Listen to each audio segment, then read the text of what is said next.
We're now only about 6 or 7 sleeps away from the return of one of the most sick fighters in the UFC. But a lot of you guys don't like him, but I am a fan of Bilal Muhammad. He's a funny personality, even though his fight style hasn't always been the best. I am always excited for a Bilal Muhammad fight week, and I'm excited for this fight with Gabriel Bonfim quite a bit.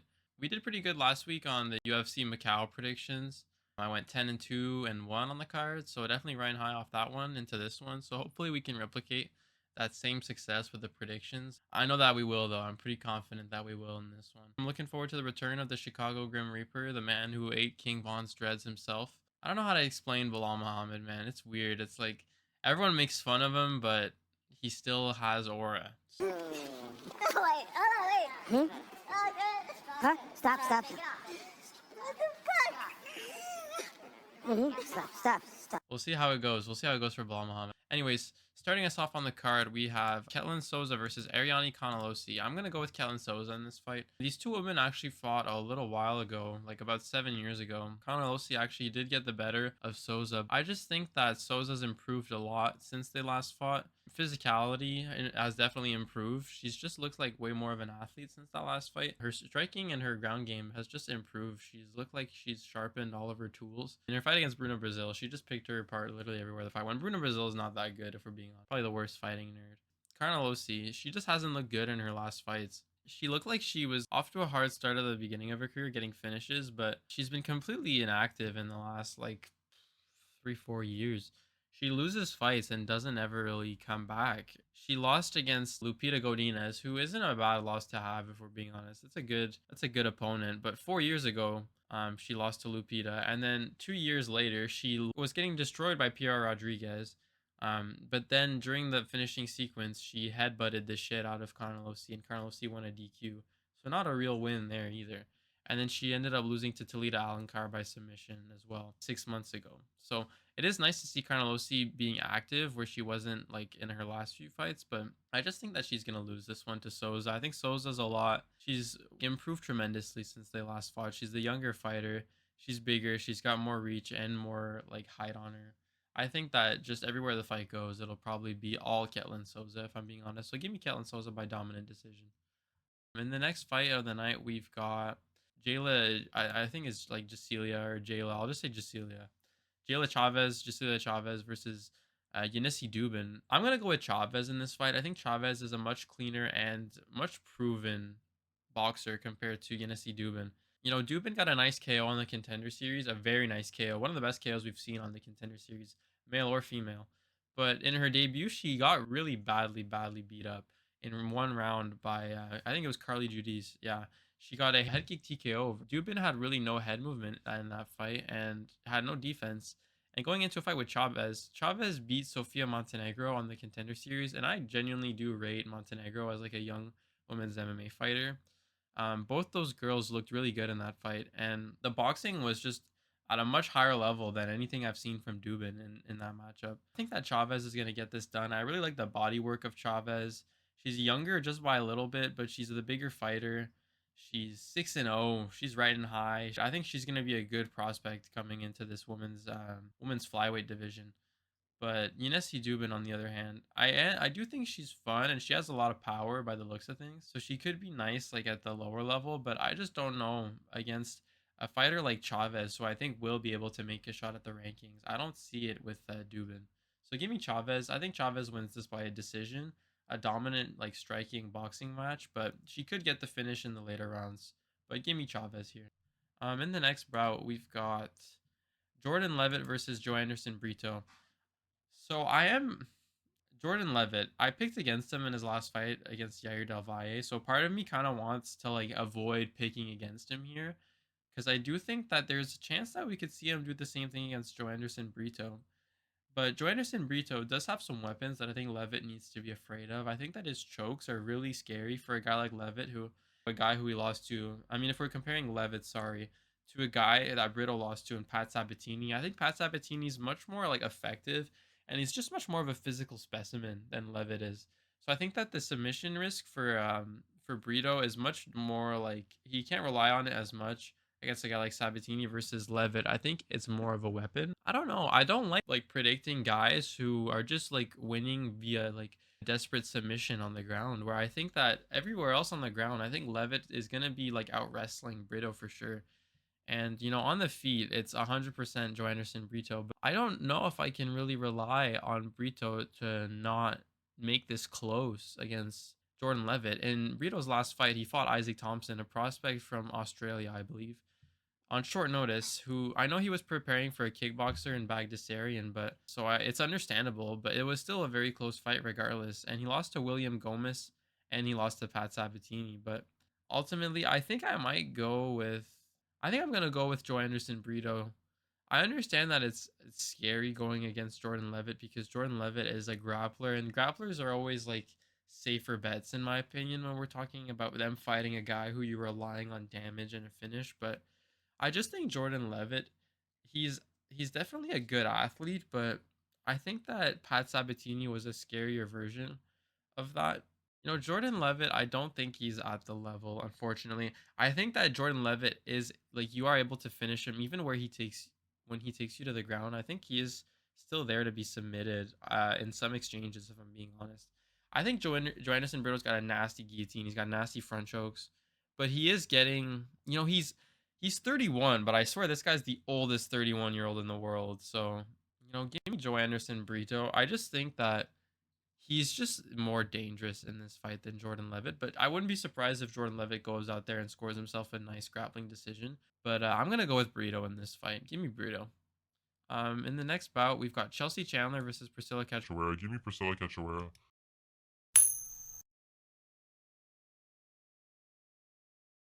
She carries like a lot more power than Chelsea Chandler does. I know she's a lot older, but Power is the last thing to go in MMA.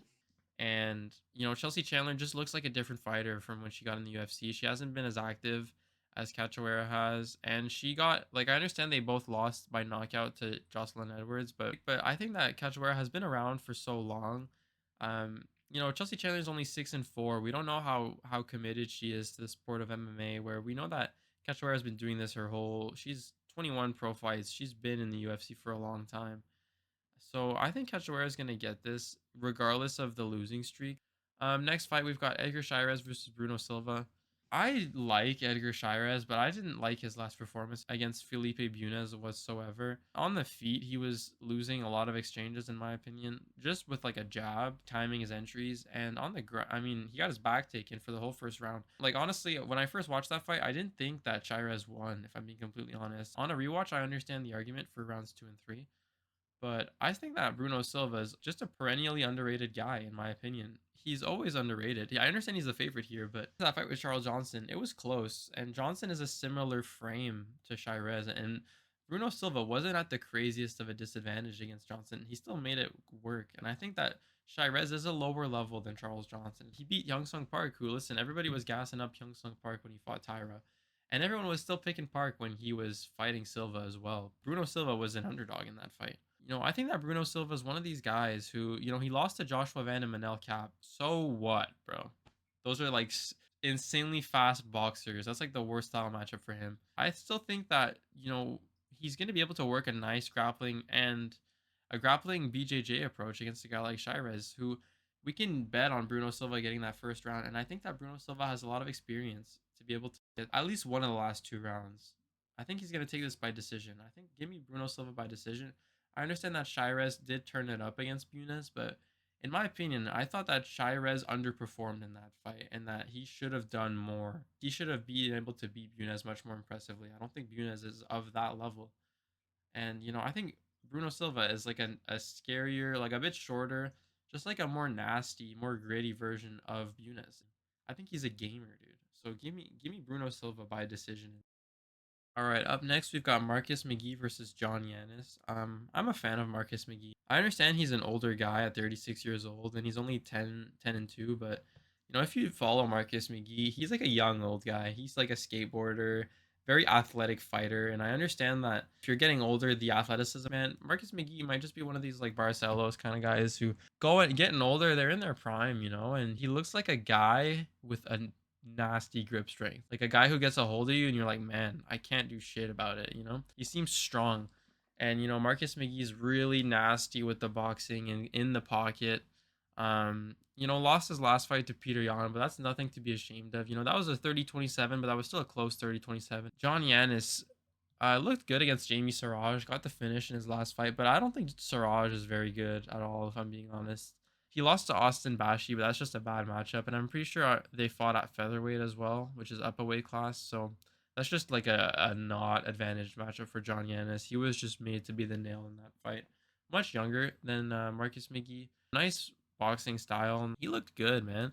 Looked good against Siraj, but I just think it's ultimately too early to really throw him against a guy like Marcus McGee, who he's fought his way up the division. Like, he looked great against Jonathan Martinez. He was an underdog in that fight. JP Buys and Journey Newsome, not that crazy wins. Oh my God, poor JP Buys, bro. If you know, you know. I just think that Marcus McGee is a different level than John Yannis right now. I think Marcus McGee is probably going to find the KO on Yannis. I don't understand why they made this fight. I understand Jakob Wiklax was the original opponent and he pulled out, but I swear they had enough time to find an actual matchup for this guy. I'm sure like Ethan Ewing would have stepped up. Give me Marcus McGee by KO in the later rounds. For the next fight on the card, we've got Baraniewski versus Junior Tafa. I think this is a real, like, people are going to say that this is an easy fight for Iwo, but I think this is actually a real litmus test for Baraniewski and his fight IQ. Because if Baraniewski is not a smart fighter, he will go out there and just throw big hooks with Junior Tafa.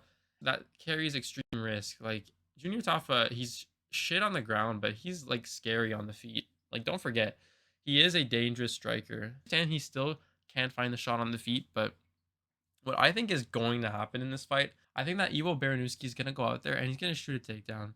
I think he's going to shoot a takedown on Junior Tafa, who's countless times that his grappling is just not up to par.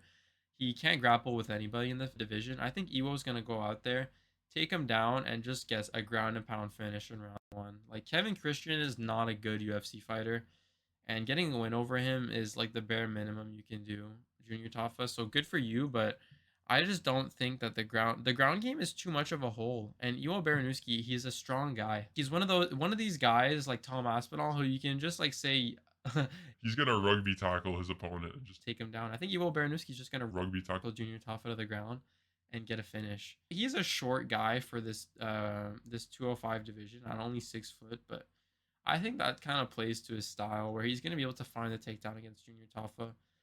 And if he doesn't, though, this could get really scary. So give me Iwo by first round ground and pound KO. Junior Tafa, his ground game's horrible, but on the feet, he is wild. So I'm not saying that he 100% wins this on the feet. Iwo still has a chance. I just think that Iwo needs to mind his P's and Q's in this matchup. He needs to be careful, or else he's going to leave himself open to be caught by something that he doesn't need to worry about in reality if he just plays it smart. As for the next matchup, we've got Matt Schnell versus Alessandro Costa. Matt Schnell is a retired fighter. I don't know why he's coming back again.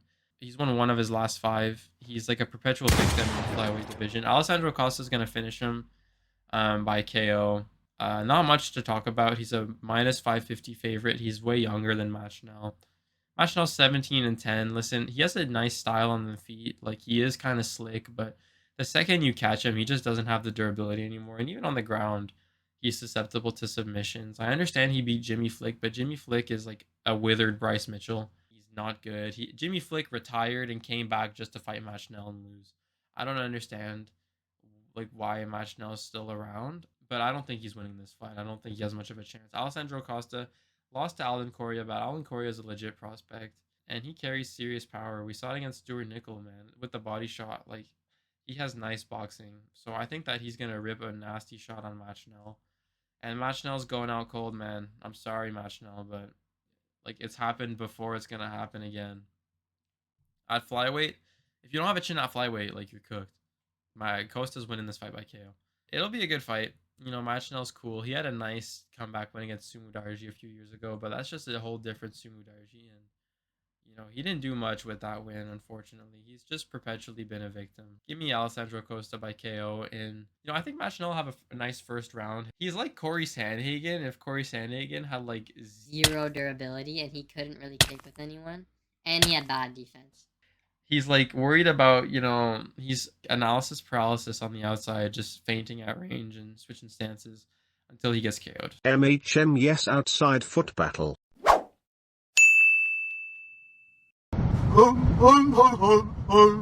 So give me Alessandro Costa in the second or third round by finish. But he might even get it earlier, you know. It could happen. Got Bryce Mitchell versus Santiago Luna now. This is a horrifying turn of events for Bryce Mitchell, in my opinion.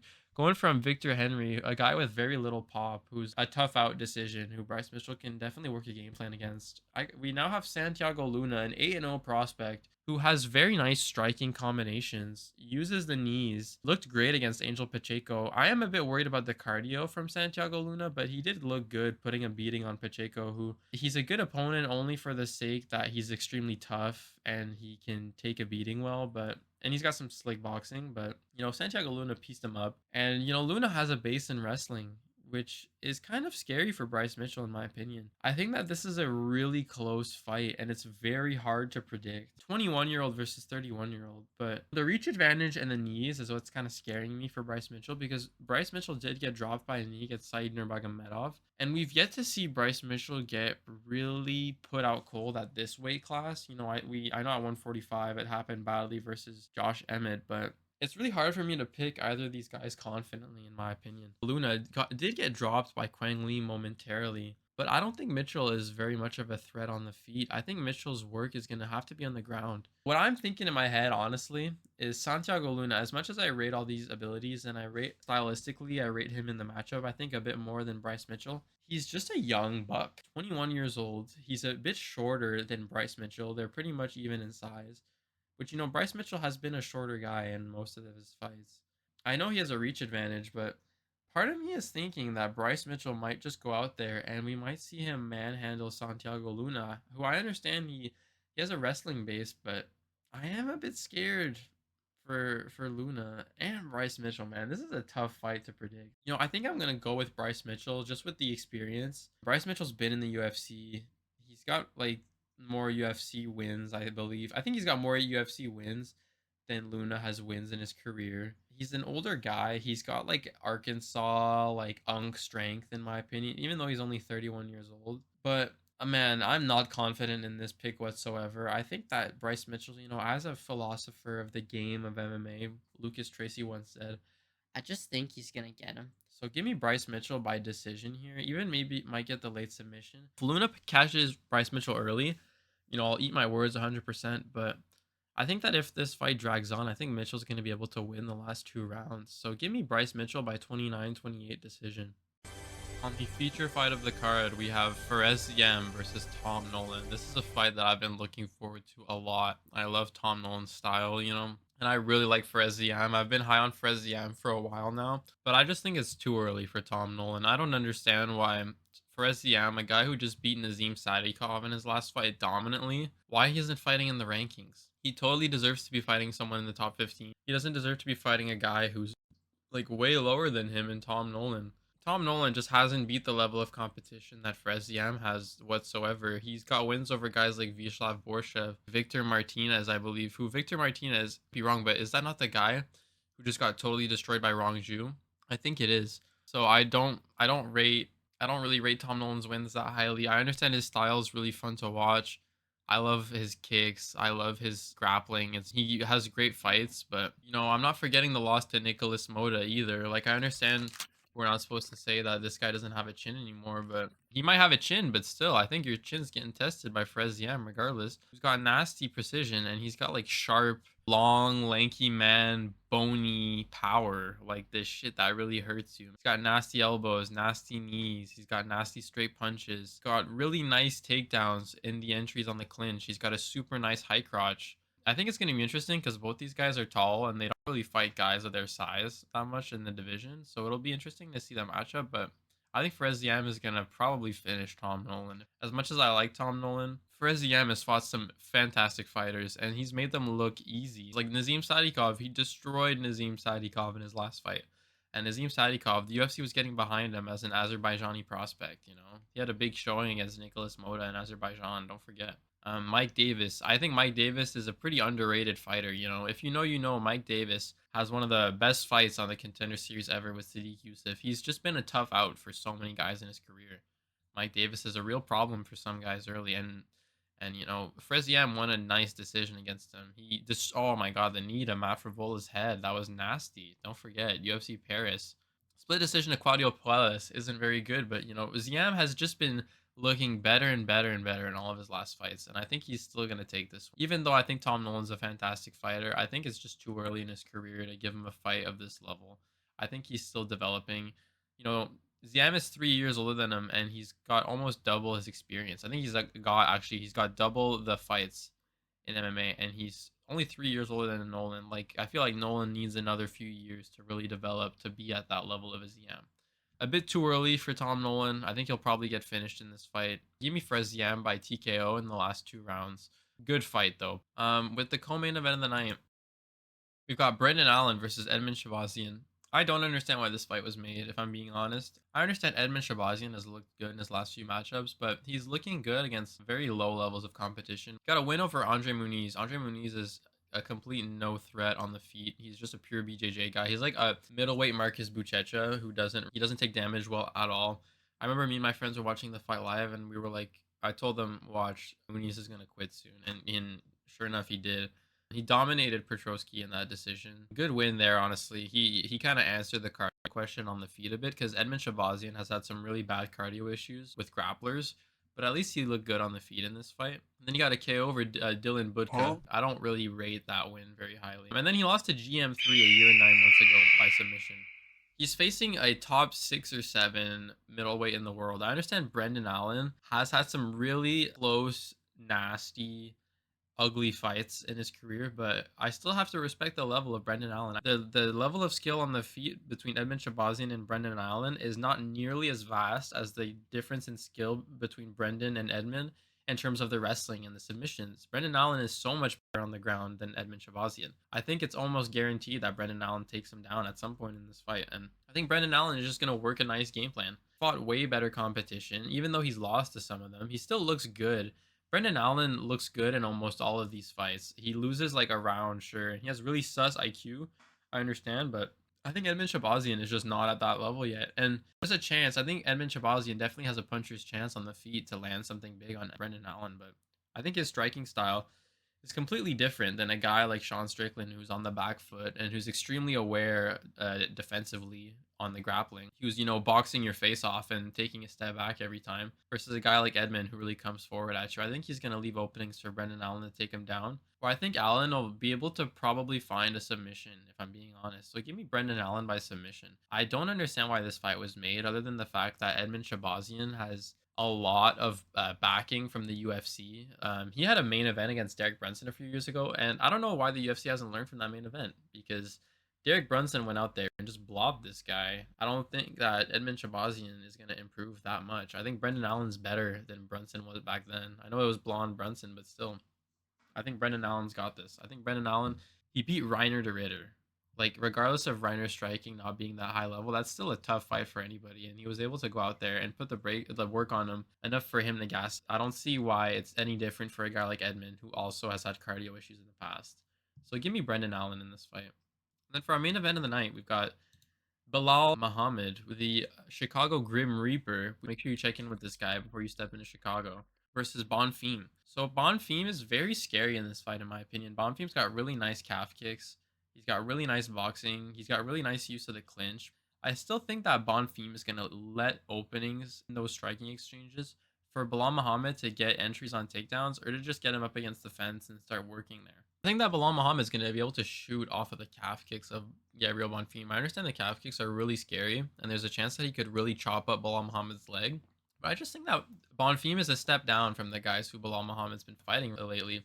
Bilal Muhammad still kept it close against JDM. He still fought a boxing match with JDM, and he didn't look horrible. Look at JDM's face after that fight. You can't say that Bilal Muhammad didn't land. And against Ian Gary, I think that Bilal Muhammad was just completely outgunned. Frame is just inferior to Ian Gary. And Ian Gary, people are going to call me crazy for this take. I think Ian Gary is the most technical fighter in the entire UFC. You need to leave! And I think that he's more technical than Peter Yan, Shoot me, I don't care. Ian Gary, I think, is a real, truly special technician at 170. And I think that, Bilal Muhammad just doesn't have enough tools to beat that kind of guy. And he can't finish Ian Gary. He just doesn't have the power to do it. It was just a bad matchup, but against a guy like Gabriel Bonfim, I think Bilal Muhammad's able to weaponize his cardio, which is one of his best attributes. I understand that he's about to be 38 years old soon. Gabriel Bonfim has shown cardio issues in the past. Don't forget his loss to Nicholas Dalby. His win against Stephen Wonderboy Thompson got really hairy at moments, and I'm not saying that Bilal Muhammad's that level of striker. He has really nice body kicks, and if Bonfim isn't able to stay at like his perfect pace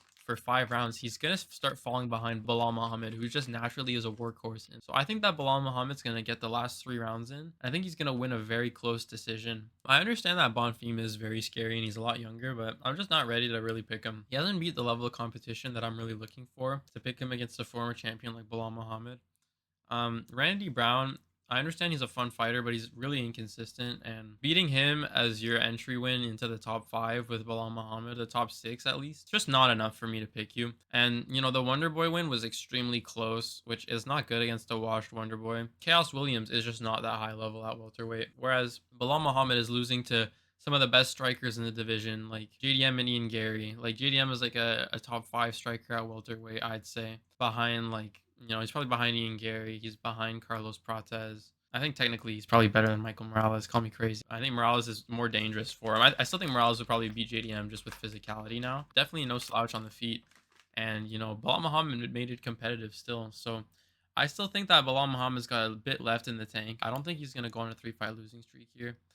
So give me Bilal Muhammad by decision, but I won't be surprised if Bonfim pulls this off. I'm a bit sus about the Bonfim cardio. His brother's got cardio issues as well. Even though he's big, it's going to be a classic Bilal Muhammad performance where he just takes him down, rinse and repeat. He's got amazing game plans. Don't forget the Leon Edwards game plan. This guy is very good at recognizing the opponent's skills and where they're strong and recognizing where they're weak and using that against them. So I think that Bilal Muhammad is going to weaponize the fight IQ and the cardio, and he's going to win a decision here. So give me Bilal Muhammad. And with that, we have reached the end of the card for Muhammad versus Bonfim at the Apex. I am really looking forward to this card. I think a lot of matchups, even though they don't make sense in the rankings, you could really see a lot of these fights still being important for some of the careers of these contenders. So I am looking forward to it still. I know it's nothing compared to the White House card, but that's like comparing apples to oranges. You know, we don't compare every card to UFC 300, so we shouldn't do it with the White House card. I think it's still a good fight night. Make sure you guys like and subscribe, and also follow me over on TikTok as well. I'll be posting more content with my reaction later this week and just more UFC content in general. So make sure you guys keep it here with Bro Watches MMA.